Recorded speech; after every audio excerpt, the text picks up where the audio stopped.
नमस्कार। सर्वप्रथम इस धरा को नमन करती हूँ। आम्बेकर जी और यहाँ उपस्थित तमाम लोगों ने मेरा नाम चुना, मैं ये सोच कर अभिभूत हूँ। मैं किस्मत वाली हूँ कि आप लोगों के समक्ष हूँ, आप लोगों के सामने हूँ और अपने दिल की बात कह पा रही हूँ। वैसे तो बीच में वो स्क्रीन की छाया होती है, वो पर्दा होता है, आज वो पर्दा भी हट गया है, तो और ज़्यादा प्रसन्न हूँ कि आपकी आंखों में आंखें डालकर सच कह पाऊंगी। मैंने पूछा मुझे क्या कहना है, तो मुझे कहा गया बस कह दो। तो मैंने कहा कोई विषय है, तो कि जो आप चुन लो वो विषय है। तो मैंने चुन लिया वसुधा का कल्याण। मैंने चुन लिया कि इस धरा का कल्याण विषय अगर ये है तो कोई विचारधारा ले आए, चांद ले आए, सूरज ले आए, अगर देश प्रेम सर्वोपरि है तो फिर सब कबूल है, सब चल जाएगा। कोई विषय चल जाएगा, कोई समाज चल जाएगा, कोई धर्म चल जाएगा, कोई पंथ चल जाएगा, कोई लिंग चल जाएगा। अगर देश प्रेम है तो सब चल जाएगा। और ये मैंने कहीं और नहीं, इसी जमीन पर, हिंदुस्तान में, भारत में हर आंखों में देखा है, उसे महसूस किया है, और वही काम मैं स्क्रीन पर भी करने की कोशिश करती हूँ। लोग कहते हैं आप कहते वक्त सोचती नहीं है, तो मैं कहती हूँ सोचती हूँ, इसीलिए कह पाती हूँ। और सोचती ये हूँ कि अगर आज मैं रुक गई तो फिर मेरे बच्चे रुक जाएंगे, मेरे बच्चों के बच्चे रुक जाएंगे। तो जो गलत है कह दो, और जो सच है फख्र से कह दो कि ये सच है। और यही मेरी कोशिश भी रहती है। और इतना प्यार, इतना प्रेम मुझे मिलता है कि फिर मुझे पलट कर देखने की ज़रूरत नहीं पड़ती है। और ये आप लोगों का सम्मान है। आज जिस कार्यक्रम में मैं उपस्थित हूँ, मुझे याद है स्कूल में जब छोटी थी, 5वीं कक्षा में रही होंगी, तो हिंदी की मेरी बड़ी स्ट्रिक्ट सी टीचर थी। तो उन्होंने देवऋषि नारद जी के बारे में एक कहानी मुझे सुनाई, बच्चों को सुनाई, और वो कहानी मैं चाहती हूँ कि आपके समक्ष भी रखूँ। तो नारद जी तो आज तो क्या वाईफाई है, क्या 5G है, क्या 4G है, नारद जी ने तो उसका इस्तेमाल बहुत पहले ही कर लिया था। प्लेन व्लेन की ज़रूरत नहीं थी, वो टेलीपोर्ट करते थे, तीनों लोकों में जाकर अपनी बात कहते थे। तो कहानी ये शुरू होती है कि नारद मुनि अपने अंदाज में स्वर्ग लोक में घूम रहे थे, नारायण नारायण कहते हुए। तो अचानक उनको कुछ सूझी, तो उन्होंने भगवान का रुख किया और भगवान से कहा, आपसे एक प्रश्न पूछूं? तो भगवान ने कहा, पूछो। ये जानते तो थे कि नारद जी के मुंह से निकल रहा है तो पंगा तो होगा, लेकिन पूछो, उन्होंने कहा। तो उन्होंने कहा, भगवान ये बताइए कि आपका सबसे प्रिय कौन है, आपके हृदय में कौन वास करता है, कौन है जो जिससे आप बेइंतहा प्रेम करते हैं, स्नेह करते हैं। तो भगवान मुस्कुराए और उन्होंने पृथ्वी की ओर देखा, और वहाँ इंसानों का टोला था, इंसानों की बस्ती थी। कोई किसी काम में लगा हुआ था, कोई लकड़ी काट रहा था, कोई खेती कर रहा था, कोई अपने हिसाब का जो उस वक्त काम था वो कर रहा था, कोई महिला खाना बना रही थी। तो प्रभु मुस्कुराए और उन्होंने कहा कि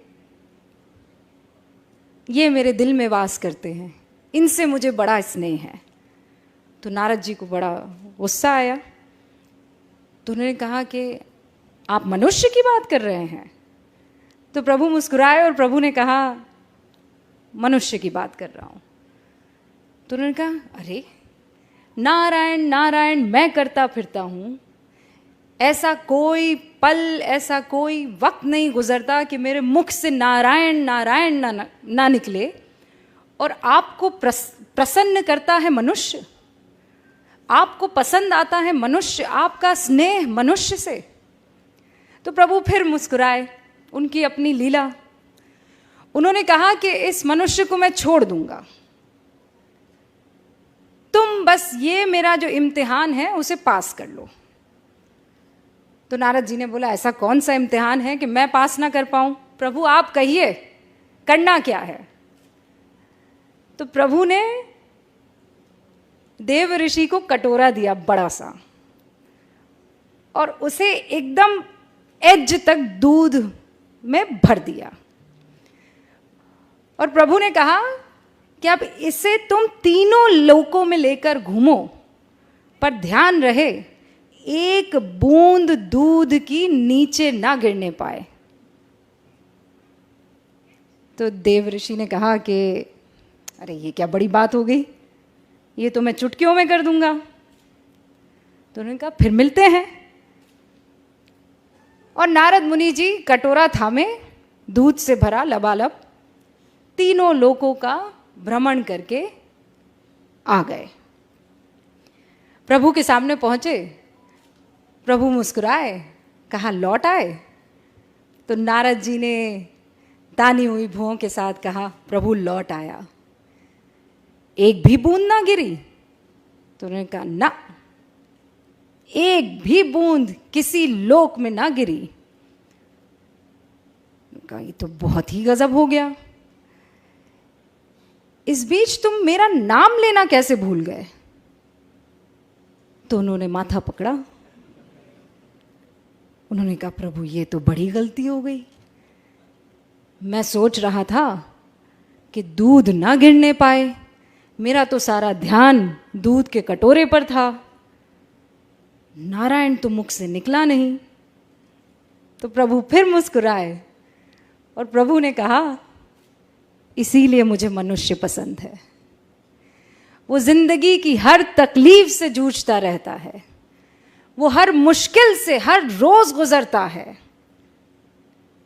उसकी जिंदगी के कटोरे में परेशानियों का दूध लबालब है, लेकिन फिर भी वो मेरा नाम लेना नहीं भूलता है।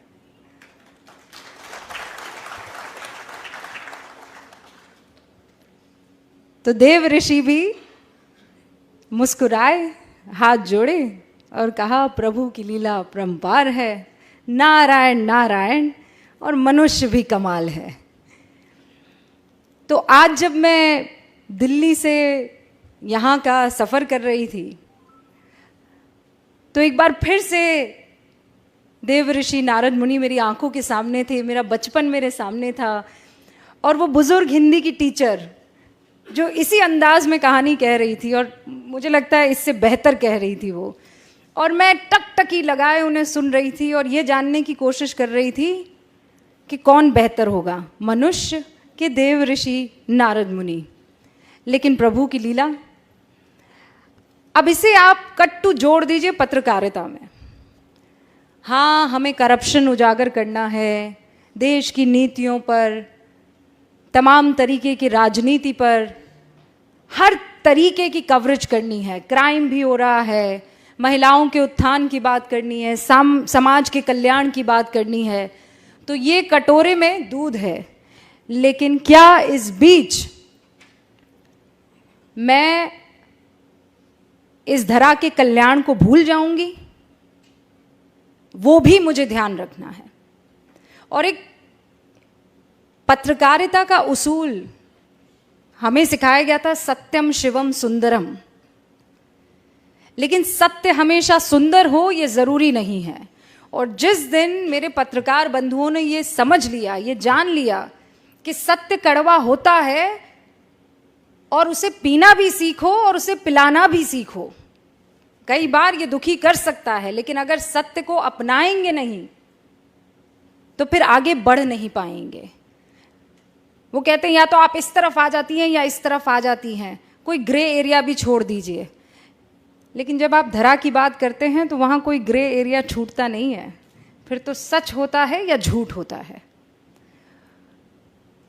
और हर बार आज के दौर में मैं ये महसूस करती हूँ, क्योंकि आप सभी लोग सोशल मीडिया पर होंगे, आप कुछ लिख दीजिए, आपके ऊपर बौछार होने लगती है। प्यार कम होता है, नफरत की बौछार ज़्यादा होती है।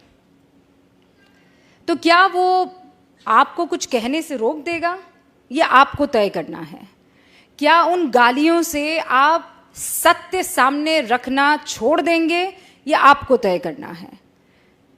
और मैं हमेशा अक्सर जहां जाती हूं ये कहती हूं कि मैं आइसक्रीम नहीं हूं कि जिसे देखकर, जिसे सुनकर हर कोई खुश हो जाए। मैं एक पत्रकार हूं, और पत्रकारिता में दो पक्ष ही होते हैं। अक्सर ये सिखाया जाता है कि पत्रकारिता में आपको अनबायस्ड होना चाहिए। बहुत लोग मेरी बातों से इत्तेफाक नहीं रखेंगे, लेकिन मुझे ये कहना आप लोगों के सामने ज़रूरी है। जब देश की बात आएगी, वतन की बात आएगी, तो इसमें अनबायस्ड कोई कैसे हो सकता है? एक आतंकवादी दनादन गोलियां चला रहा है, आप निष्पक्ष हो जाएंगे? एक 8 साल की बच्ची के साथ बलात्कार हो रहा है, आप निष्पक्ष हो जाएंगे?